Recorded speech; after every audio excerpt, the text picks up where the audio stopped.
A group of grandsons in the outside world must help their community survive the farmer's retaliation. Somebody write this.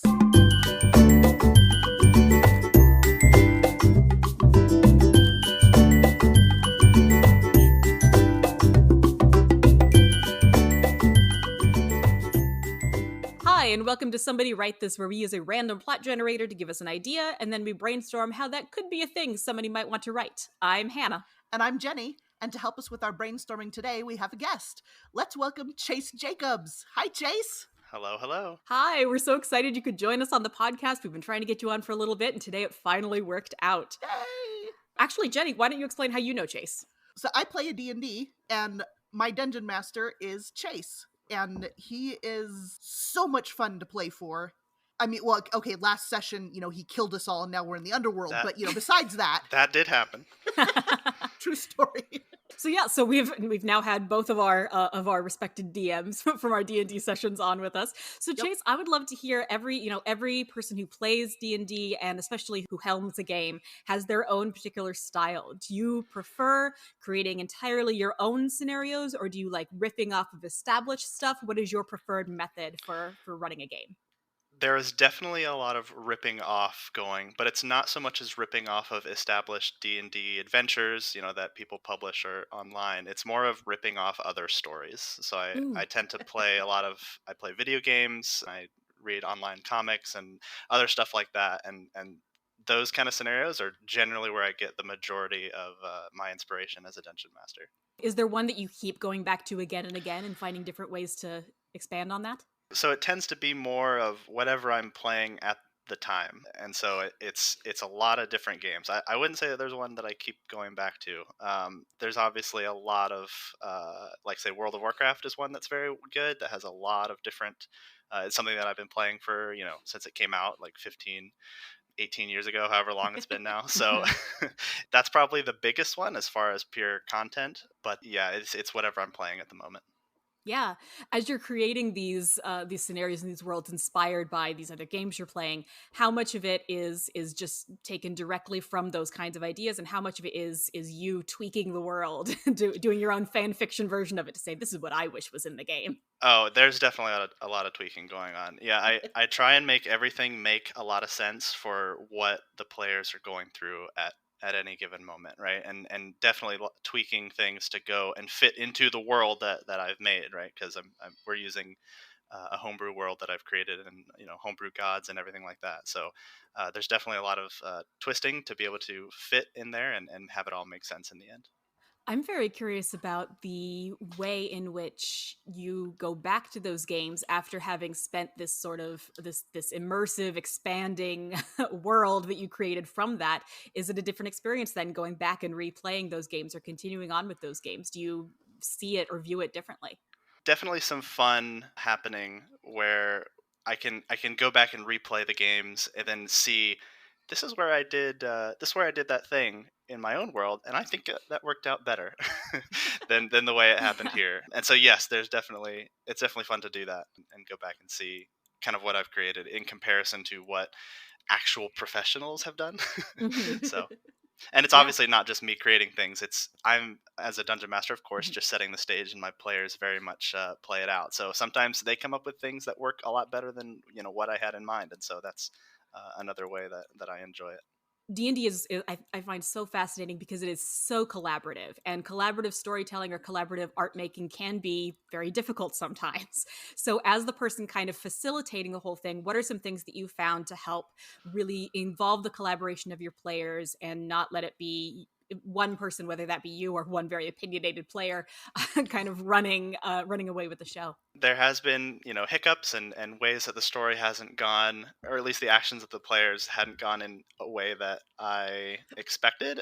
I've been kind of blessed where we kind of have a goofy group, but at the same time they kind of get through everything in a good way and work together well. And there's been times where that hasn't happened, and that's been fairly hard to deal with because I don't know what to do, right? So luckily I have a group of very understanding players, and so sometimes we have to talk about things outside of game as well and be like, look, I don't know, as your dungeon master, I have no idea what to do right now.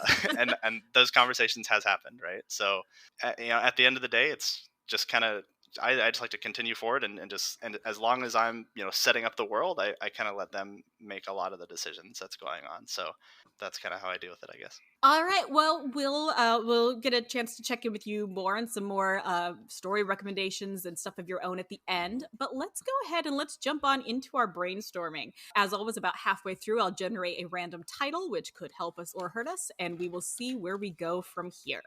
So, as a reminder, our plot is a group of grandsons in the outside world must help their community survive the farmer's retaliation. So I'm going to give you, Chase, the chance to speak first as our guest. What speaks to you about this prompt? At first, I read it and I'm like, well, that sounds kind of bland. Farmers retaliation, group of grandsons, fighting back. The couple words that made it be like, hold on, this might be something could be very interesting is in the outside world. That can mean a lot, right? There could be what's the inside world, yeah, and it kind of made me imagine this kind of post-apocalyptic world, which I don't know anything about, and that's I guess why we're doing this. But Yeah. that's kind of the reason why I chose that one, because those few tiny words in the title gives a lot of room to build something. And I love that because I hadn't even gone that route. That's fantastic. There's grouping in this all throughout. There's a group of grandsons, there's the outside world, there's their community, there's the farmer's retaliation. This is all a collective story somehow. And then, yeah, Chase brings up there are some questions immediately before us, such as, like he said, what's the inside world? What is outside of what is the question? Is their community in the inside world or the outside world? And what are the farmers retaliating against? Are the farmers the inside world? Is it like a world where the farmers have cast them out? Maybe they're their own grandsons and they cast them out, and now they're coming out to get them. What kind of world is this? Yeah, clearly the farmers have some power of some kind. It doesn't say farmers rebellion, which is the first time I read it. I thought it says retaliation. Yeah, the farmers are mad at them and want to get back at them. What are they retaliating for? So there have to be some event that happened before whatever's happening here. Yeah. Maybe the grandsons are the bad guys. Oh. And the farmers are retaliating? Or at the very least, maybe the farmers think that the grandsons are the bad guys. Or they think the community's the bad guys. So, okay, question. Is their community the grandsons' community? I believe so. Grammar-wise, that's what it looks like. Yeah, that's what I would say. What about a feud? This seems like a feud situation where, like, they're retaliating. Nobody remembers what started it in the first place. Yeah. Does that sound like it fits? Yeah, I think so. Something severe enough that the grandsons and the farmers are in a different world. The grandsons' community and the farmers are in a different world. I guess that makes me wonder, are these the farmers' grandsons? Are these just grandfathers disowning their grandkids? I think it's more complicated than that. Okay. I don't know why. That's the feeling. Yeah, I think we need to figure out the split. I think we need to figure out the outside versus inside. I think the grandsons and the community are in the outside and the farmers are in the inside. Right. And that's what we know so far, which means... My thoughts are, what kind of power would the farmers have, right, that gives them the status of the inside community, right? Let's say that the group of grandsons did something, and the farmers who have the power, who are on the inside, are retaliating against that action, right? So I imagine the group of grandsons as like the outcasts that did something to this inside group, the farmers, and now the farmers, the big bad imperialist farmers, are retaliating. So in a post-apocalyptic world, maybe the farmers just control the food. It sounds like a monopoly on sustainable food sources. Yeah. So the farmers' retaliation means if they decide they're not going to provide you with anything, they starve you out, which is significant. And so maybe they were at this point in the outside world enough that the farmers were still helping them, were still providing food, but they've done something, or their community has done something. Oh, yes. Okay. So maybe the grandsons aren't necessarily in the farmers' bad graces. They're just not farmers. They just decided to go live somewhere else. And this other community where they're living happened to do something that did anger the farmers somehow. Maybe they tried to start their own. Maybe they tried to start some competition. We're definitely focused around the food and the power and this apocalyptic scenario that would bring. But I mean, if food does bring all the power, whatever the grandsons did or the community did to deserve the retaliation, I mean, it could be anything, right? Yeah. And then food is the way that they're being punished, right? Yes. So we can make up a completely new scenario here that this community did that put them in the farmers' bad graces and therefore starve them out. I kind of am latching on to the idea that the farmers are like running this world. This is not just one faction versus another. It's like the powers that be against against them. So the question I think that is most nagging at me now is, were the grandsons part of this act that brought down retaliation? How can the grandsons help the community? Is it because they are the farmers' grandsons and they have special connections to them and they can try to smooth things over or pave a way for something new? Something we might need to know for this is, first off, why is there an outside community to where food is being grown? Like, why does anybody live out there in the first place? Why are they not able to or allowed to produce food? And then the other question is, what did the community do that upset the farmers? Right. And was it on purpose? Can I tack a huge piece of world building on here that might give us Do. our central Do it. conflict? Okay. And this would explain the grandsons part, group Okay. of grandsons. So these farmers have to keep their power, and they're doing that through food. But there's obviously a level of control of people that they have besides just food. So to help explain why this is a group of grandsons, I would say that part of the manipulation that this group of government is doing, the farmers, is what they're doing is separating generations of like descendants by like kind of skipping one. So you have your children will never meet their parents, right? And then their children will never meet their parents. Does that make sense? And it kind of keeps going that way. But you do know your grandparents, and so it kind of skips in that way, like stepping stones, leapfrog, and that way they like keep control and they're able to brainwash them easier for some reason. That's a random idea that popped in my head. Well, no, that kind of makes sense because that's such an implied threat going on, because your parents and or children are out there somewhere. Yeah. You hope that they're being taken care of and that they're fine. And so it's like, if you obey the laws, then everybody's going to be fine. Do the grandsons go into the outside world in search of their parents?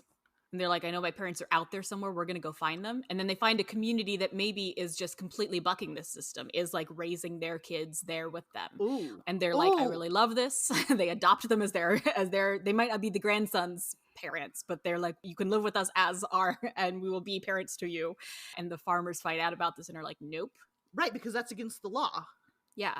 I'm kind of tossing around in my head the idea that maybe this is part of there's clearly a food scarcity issue here. So it's running around in my head that maybe this is a population control. That's exactly what I was thinking. Yeah. Yes. That maybe without parents really bonding with their children, they're not eager to make more children for their kids to play with. Maybe that's a way that can reduce that. And so the farmers are very upset to have the grandsons go and find communities that are actually bonding and growing as families, because that could upset everything. We are at the point where we're going to get a title, which may solidify things or may make it way worse. Wait, is the title randomized too? The title is randomized too. Okay, title is kind of informal. The title is Your Guess is as Good as Mine, which is a lighter, sillier title, quirkier title than I would have expected from this. Right. So I don't know if that changes the tone of the story for us or if that means something. My brain immediately went to, like, do you remember that children's book, Are You My Mother? Right? So, yeah. Are you my mother? Your guess is as good as mine. Maybe I'm thinking of a way to make that important to the plot. Like maybe Your Guess is as Good as Mine is like the name of an underground pamphlet that the kids find that, talks about how nobody knows their parents, and it could be anybody. Maybe even just like spurs the idea that you could find a parent someday. Who knows who it is? Nobody knows. Your guess is as good as mine. And just kind of spurs that curiosity in them. Maybe that's like the passphrase for... Yeah. Maybe it's both. Maybe it's the passphrase because of that. Yeah. Like the whistle and Swing Kids. Okay, so here's where things get interesting for me. So because this is a concern with food scarcity and a concern with population growth, on one level, undoing that could topple everything. I think of the musical Urinetown, which is a satire about a world in which everybody has to pay to use the bathroom, and because of a water shortage, and the rebels fight against this and win, and in the last song they reveal that because they won, water ran out and everybody died. and so there's a part of that here for me too, being like, okay, so does the community have a plan? Maybe the entire rest of the world has been nuked or something. Oh, and there's only this one corner of the world that can grow food, but they've found a way to synthesize it, or they found a tiny plot where they can grow some themselves. There's got to be some way that this is not an entirely selfish act of theirs. Well, yeah, because I'm thinking if food scarcity is an issue, the farmers would be in charge because they figured out how to grow large quantities of food with few resources. And I'm thinking of technologies like hydroponics and that kind of stuff, where they can have like floors upon floors of food being grown with little to no soil, and they can control all the nutrients and everything. And so I'm wondering if as we've said, if the grandsons are from the inside, they've been raised by the farmers or people near the farmers, they know, what if they know enough of the technology to start getting that going in the outside world? That's how they save the community. Yeah, I was just about to say maybe the way in which they help is exactly counter to the farmers' retaliation, which is withholding food. So they're able to find a way to supply this new community that they have of parents and children with food. And that's why they separate out the generations, to control how many people know how to do this, so that you don't have people Yes. going out and doing this. So that, if every person teaches their kid, that's too many people who know how to do this. But if you wait and have grandkids, then you're not going to have those secrets passed along quite as profusely, and you can have some control over that. Are all old people senile in this case? And they're unable to remember or learn or Oh. teach? I don't know. Well, with food scarcity, they may not live that long. I mean, they're probably all vegan. Probably, yeah. If all the animals are dead. This is fascinating. We're near the end of discussing this, but I want to say, is there anything that we want to dig into a little bit more in our last few minutes here? Do they succeed or not? What happens? That's a good question. In my mind, I'm thinking, because the question with government control and things like monopolies is always, okay, we set this up for a reason in the first place, but we keep it going because of the control that gave them. Mm-hmm. And so, but is it actually still necessary? Have we reached a point where the blighted earth has begun to heal and food can be grown outside this area now? It's like that one show called The 100, where everybody thinks Yeah. that you can't survive on Earth because you can't breathe the air. Then they send people down, and it turns out you can. Right. Or like Wall-E. Or Wall-E, yeah, there you go. Maybe it ends on sort of a hopeful but not resolved, because overthrowing a governmental system is a lot to do. Right, yeah. Like a lot of series try it and are often leave a lot unexplained. Yeah, if this were a book, it would be less macrocosmic and more really focused on the individual characters who are set in this world. Exactly. And so we only know what they know. And so I feel like you might be able to end it on sort of a microcosmic level as well. End it on we're not able to overthrow the government today. We're not able to expand the work we're doing to the rest of the world. But look, a potato. But look, a potato. That's the final line of the book. But look, a potato. I was going to take it in a more personal route where like they're not able to solve this overarching problem of this government, but this group of grandsons have found the mother that they always wanted, or something like that. I like that too. And maybe they still have to keep their own work that they're doing fairly secret, because if anybody else knows that they're growing food, they're going to be overrun. Right. They're going to come, and they're like, we can't grow that much yet. And so there's still this sense of like having to still live on in secrecy and in not letting anybody know what's going on, with hope that maybe someday things can be better. I like that. I do too. Listeners, we're going to toss this out to you. I like this world we've created. I like the world building we've done and the story we've set up. And now you get to take that microcosm and go build it. Add details to it. Yes. As always, if you come up with anything, even if it's just, what about this, or an idea, please feel free to send it in to us. We'll have our contact info at the end of the show. We would love to hear your ideas on this and share them on the podcast. We'd love to hear what you come up with, because we only have so many ideas between the three of us. So we're gonna go ahead and we're gonna transition to our last section here, where we're going to recommend a story to our listeners. And I'm gonna go ahead and I'm gonna stick with what this was making me think of earlier. I'm recommending You're in Town, the musical. It's very, very silly and very funny. And if you like musical theater at all, if you get a chance to see a production or a video of a production, it does a lot of parodying of other musical theater numbers. And there's just so much. It's one of my favorite shows I've ever seen. It's just so much fun and such a delight to watch. So definitely, if you ever get a chance to watch a video production of it, or when the world goes back to normal and people are doing shows again, if you get a chance to see it, to go and see it in person, I highly recommend it. You're in Town, the musical. All right, Jenny, I'm going to toss it to you. All right. I am a fan of Jackie Chan, and I will watch pretty much any of his movies, however well or badly it may be written, because he is so much fun to watch. So I found this gem the other day. It's currently streaming on Hulu. I believe it's also available on Amazon. You can find it for yourselves. One of the working titles is called Iron Mask, and it stars Jackie Chan and Arnold Schwarzenegger in this incredible adventure traveling across the world trying to save the great dragon who is growing tea to heal the people from the black wizards and the two-faced witch. And it's as convoluted as it sounds, but the fight scenes are amazing, the visuals are gorgeous, and if you're at all a fan of cheesy, rollicking action movies, you have got to see Jackie Chan and Arnold Schwarzenegger fight each other in a prison with chains. Okay, so it was just so goofy but so fun at the same time. So if you're a fan of any of those things, go check this movie out. I liked it a lot. Awesome. All right, Chase, what would you like to recommend to our listeners?